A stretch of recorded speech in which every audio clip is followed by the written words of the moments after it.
Okay, so we just finished the final battle. It was heart-wrenching and beautiful. And I'll just show you how the troops have ended up at the end.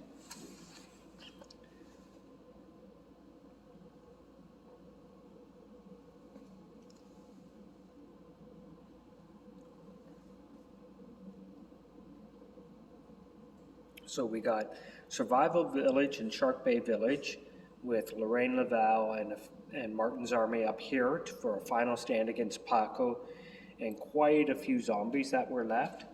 We've got Doohickey Village and Billy Bob in the middle.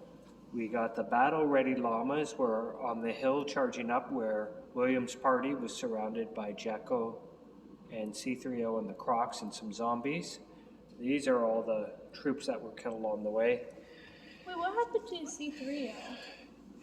He's with Jacko.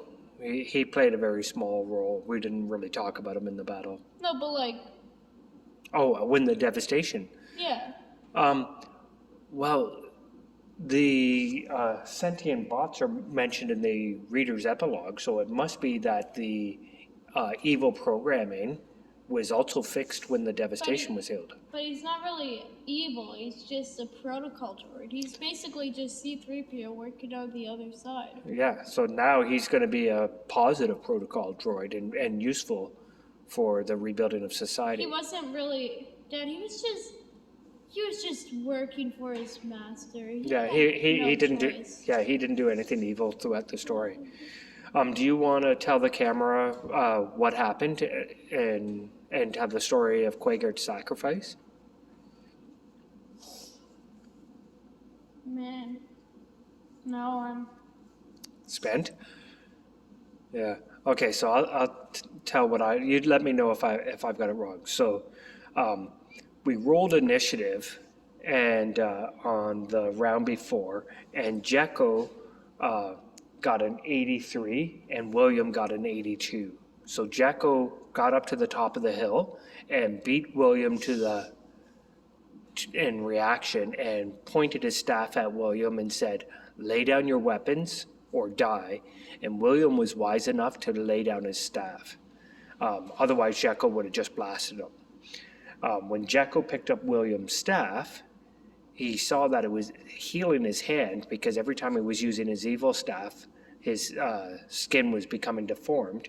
But when he picked up William's staff, it counterbalanced that. So he realized he could use both staffs together. And when he put it through the machine, William's machine, and pointed it at a tree, the tree instantly disintegrated. And he realized that William's machine combined with both staffs together gave him like a massive laser cannon that he could use to destroy armies. He saw the battle-ready llamas charging up the hill at him, turned the machine, zapped 14 of them, and was about to start wiping out all the rest of the llamas when Quaggart realized this is the moment when there was no hope left. And he knew that that's the moment he had to raise his feather. And he suddenly got up and walked. But he was tied up. Well, he wasn't tied up yet. He was just sitting down with the others. And because he's a turtle, he's hard to tie up. So I guess that's why they didn't tie him up.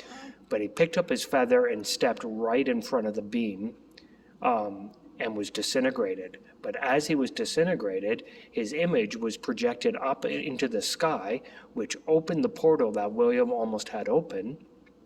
And all of a sudden, a female native spirit came and like wandered halfway around the horizon, and then a male native spirit came and was watching her.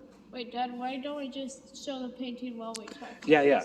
And so, and there was like the sound of native drumming and a native song. And as the female spirit wandered around the horizon, the male spirit was watching her very intently.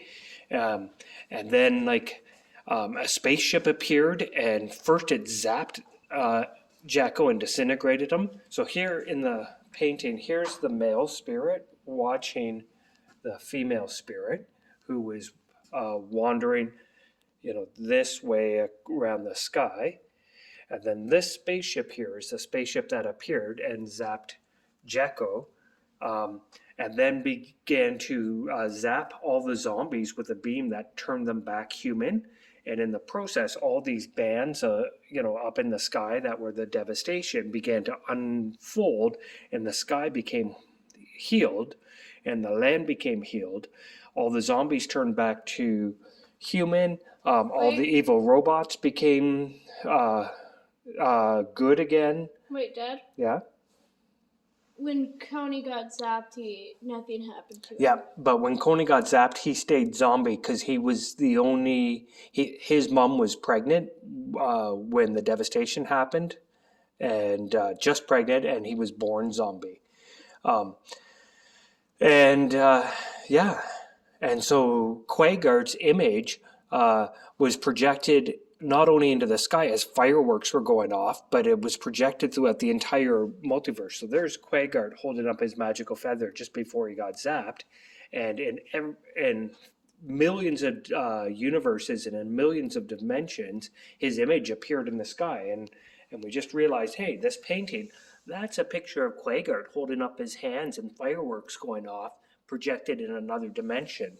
When did you make that? I made that painting over a year ago. So all of this stuff just suddenly unfolded in the story today, and it just tied all of this stuff together. And it was large, like we were doing it with dice rolls. And the way it tied the paintings together and the story together is actually pretty awesome. And this all started because our beta version of Intubalance of an elderly Coca-Cola bottle, plastic bottle, who we painted up to look like Granny. Episode 7 Stormtrooper lurking rock and 2 rocks named Tom and Jerry and 5 ear monkeys. And Granny had a grandson too, didn't she? Yeah, but he wasn't a part of the story. Oh, he was in the second part of the beta version because we did 2 days of the beta version. No, he wasn't in this. Okay, he was in the story. Nut with numbers written on it. Yeah, and we rolled that. Yeah, so we started that role-playing game, and then the next thing you drew the picture of Jacko as a stick figure, and then I added some paint and Paco and C3O, and then we rolled up the characters for William and Oliviette and Jester and Quaggart, and then we added Ethan, and then the story grew from there, and it just finished today. So it's been over a year making the story, but it's been an awesome process. Sure. And even today, it got emotionally intense when the roles went the wrong way, and yeah, it was intense, but it's good. I wonder what's going to happen in the sequel. We'll see. Anyway, let's. Well, Lyman's going to be in it. For sure. You know what? Let's send this to someone. Yeah, we can send it to someone. Let's give a little hint to the sequel. So, yeah. So what have you got? What are the pieces that you want to share now about the sequel? There's going to be a beam that's strung, that's spinning around, and that is the embodiment of the Big Bang. But he's as a main character, he's a good guy, of course. And Sorry, a beam? No. A bean like a jelly bean? No. He's a being like a human, A bean. Okay, yeah. He's actually been living in Australia since the devastation started, because Australia was basically the rest of the world, minus being nuked. Haha. Get it? Yep. All right, so let's sign off for there, and can't wait to finish writing up the story and get it into a book. R.I.P. Quaggart. R.I.P. Quaggart. Much love. Your sacrifice meant freedom for all the rest of us. Oh yeah, he was playing his musical feather with that band, remember? Right, yeah. And like when he was disintegrated, like there was instantly music in the sky. And as the devastation unfolded, remember I said there was all this music? Yeah, it must have been Quaggart and his feather, just making music in heaven. So feather banjo thing. Yeah. Banjo. What a great story! What great characters! Banjo. And remember, like we thought we were going to lose like most of the llamas at the very end, and you got that lucky roll, so it was only 14 llamas that got zapped before Quaggart ended it. So Dad, I thought the emotional thing was the llamas. I told Ethan just before the last dice roll, I saw what was about to happen, and I told Ethan that it was going to be emotionally tough, but that it would be all right in the end. And then when Jacko disintegrated the tree and realized he had a weapon, and the llamas were coming charging up the hill at him, we knew that the llamas were going to die. But I rolled a percentage roll. You rolled? Well, no, I told Ethan to roll 2d10 to see what percentage of the llamas were going to be obliterated, and he rolled 0.3. So only 3% of the llamas that were charging up the hill got blasted. So it wasn't as bad as it might have been, but it was still devastating enough. And then Quaggart stepping into the beam and being instantly obliterated was a little hard to take until we saw what happened as the land was healed. So that's it for Intubalance, and we'll probably take a break before we start working on the sequel. Yeah. I just remember how he just thrown that pickaxe, knocked out one of the crocodiles. Oh yeah, Ethan, yeah. Thrown that crowbar, it hit nobody. Yeah. And just kept the broom on the ground. Yeah, totally. Oh, what happened to that broom? Well, we'll have to see if it makes its way into the story when we write it up. Yeah. Yeah. It will. All right. And the sequel. And the sequel.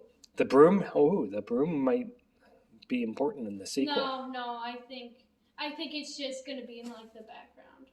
Okay. All right. Peace out. Yes, Ethan is going to have a home. Yay. Yeah. Oh yeah, Ethan.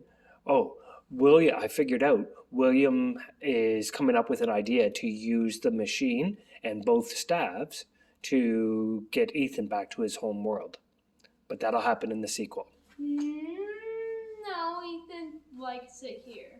Oh, okay, so he'll have a choice. On Well, Quaggart? let's not tell any more about the sequel, though. Let's keep that. No, I just want to say Ethan lives in Quaggart's old house. Oh, I love it. I love it. Okay. Yeah. Peace out. Bye.